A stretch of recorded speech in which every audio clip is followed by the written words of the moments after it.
Assalamualaikum warahmatullahi wabarakatuh.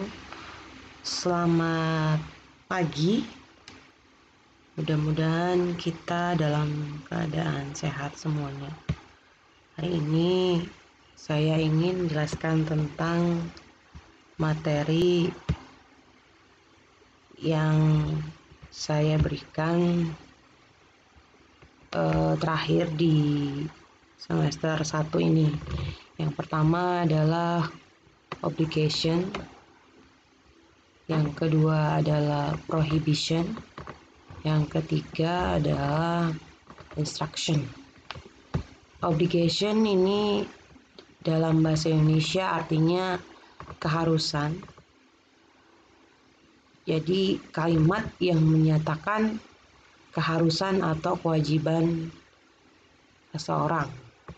Kemudian prohibition, kalau obligation adalah sesuatu yang harus dilakukan, kalau prohibition kebalikannya, yaitu larangan, sesuatu yang tidak boleh dilakukan. Nah, terakhir adalah instruction. Sebenarnya instruction ini ada mirip dengan obligation, keharusan. Hanya saja kalau obligation ini kalimatnya menggunakan must, have to, dan has to yang artinya harus, sedangkan instruction menggunakan kata kerja perintah untuk melakukan sesuatu. Seperti itu. Nah, yang pertama yang kita bahas adalah obligation. Obligation adalah kewajiban atau keharusan. Ya. Yang saya jelaskan tadi, obligation merupakan kalimat yang merupakan kalimat yang menerangkan kewajiban atau sesuatu yang harus dilakukan. Must atau kata yang menyatakan keharusan, must artinya harus, untuk menyatakan kewajiban keharusan yang bersumber dari pembicara atau speaker atau dari kesadaran pribadi, juga untuk menyatakan suatu kewajiban dalam bentuk tulisan formal. Jadi biasanya menggunakan kalimat di dalam menyatakan kewajiban menggunakan must. Kemudian menggunakan have to dan has to untuk menyatakan kewajiban atau keharusan yang bersumber dari orang lain, peraturan, rules, dan regulation. Selanjutnya contoh kalimatnya, ya, di sini ada. Kemudian pola kalimat atau rumus dari kalimat adalah subjek atau pelaku atau orang, ya. Kemudian kata must yang artinya harus, kemudian diikuti dengan kata kerja bentuk pertama atau verb one. Contohnya, I must read this news. I adalah subjek, kemudian kata must harus, read. Nah, read ini adalah kata kerja bentuk pertama. This news. I must read this news. Artinya penting bagi saya atau harus bagi saya untuk mengetahui isi berita. Jadi saya harus membaca berita ini. Next, contoh kedua, she must come on time to work. She di sini sebagai subjek, kemudian ada kata must harus, come. Come adalah kata kerja bentuk pertama yang artinya datang. On time to work. Maknanya penting bagi saya, bagi dia perempuan, untuk datang ke tempat kerja on time atau tepat waktu. Kemudian contoh kalimat yang menggunakan have to dan has to, di mana have to ini biasa digunakan untuk subjek yang jumlahnya lebih dari satu, atau I kata dan juga subjek I dan you. Sedangkan has to digunakan untuk subjek yang yang jumlahnya satu orang, kecuali I sama you. Walaupun I artinya saya, jumlah subjeknya satu orang, tapi tetap masuk ke dalam have to ya.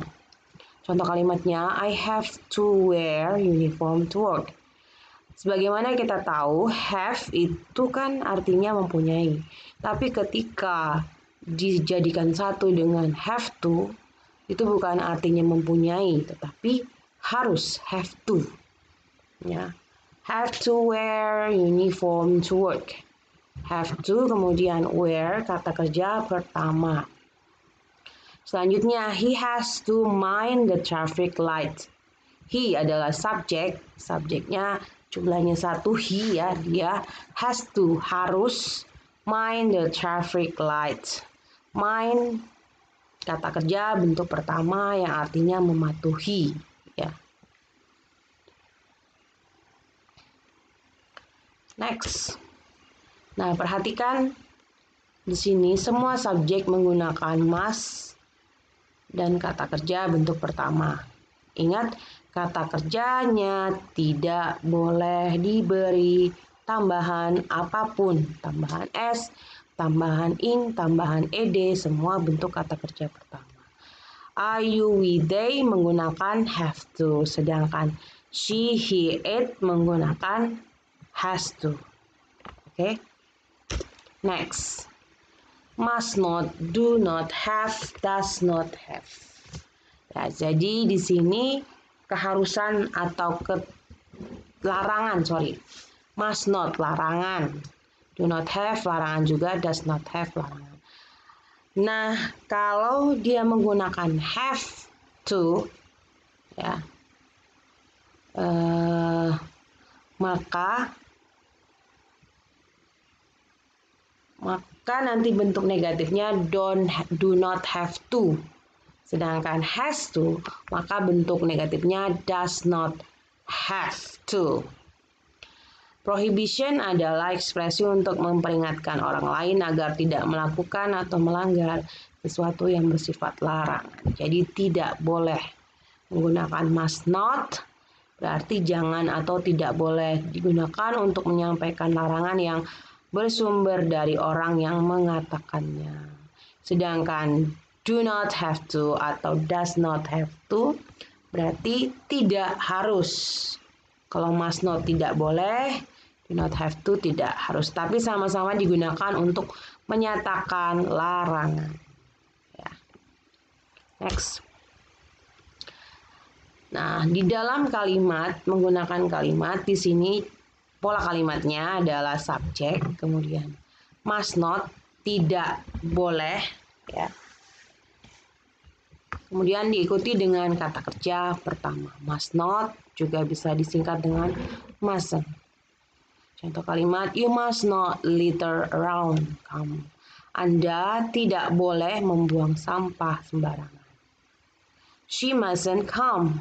Dia tidak boleh datang. Ya, kemudian yang menggunakan do not have to atau does not have to, does not have to. You don't have to, you don't, do not ya. Jadi don't ini adalah panjangan dari do not. You don't have to put your luggage here. Anda tidak harus meletakkan kopernya di sini. Boleh saja, maknanya boleh saja meletakkan barang-barang di sini, boleh. Kalau yang ini tidak boleh sama sekali. Ya, tidak ada toleransi, sedangkan yang ini boleh. Kemudian yang menggunakan does not have to, she does not have to come. Dia tidak harus datang. Seperti itu. Nah, prohibition juga digunakan dalam kalimat perintah ya. Misalnya, don't close the door, don't make noise, don't shout, don't play truant. Ya, don't di sini artinya jangan. Contohnya, don't close the door, jangan tutup pintunya. Kemudian respon. Bagaimana sih kita merespon kalimat ketika kita diberi perintah? kewajiban, kemudian larangan. Misalnya kita mengikuti atau kita lakukan, kita bilang okay, alright, sure, no problem. Sedangkan jika kita menolak atau tidak bisa mengerjakannya, I'm afraid I can't. Saya takut, saya tidak bisa. I'm sorry, but I can't. Maafkan, tapi saya tidak bisa. Seperti itu. Kemudian yang terakhir adalah instructions, perintah. Kalimat yang menyatakan perintah untuk seseorang untuk melakukan sesuatu. Ya, di sini digunakan kata kerja bentuk pertama dan tidak ada subjek di sini. Ya, langsung kata kerja. Come here, kemari. Open your book, buka bukumu. Stand up, berdiri. Listen to me, dengarkan saya. Oke, mungkin cukup sekian dari saya. Kurang lebihnya saya mohon maaf. Wassalamualaikum warahmatullahi wabarakatuh.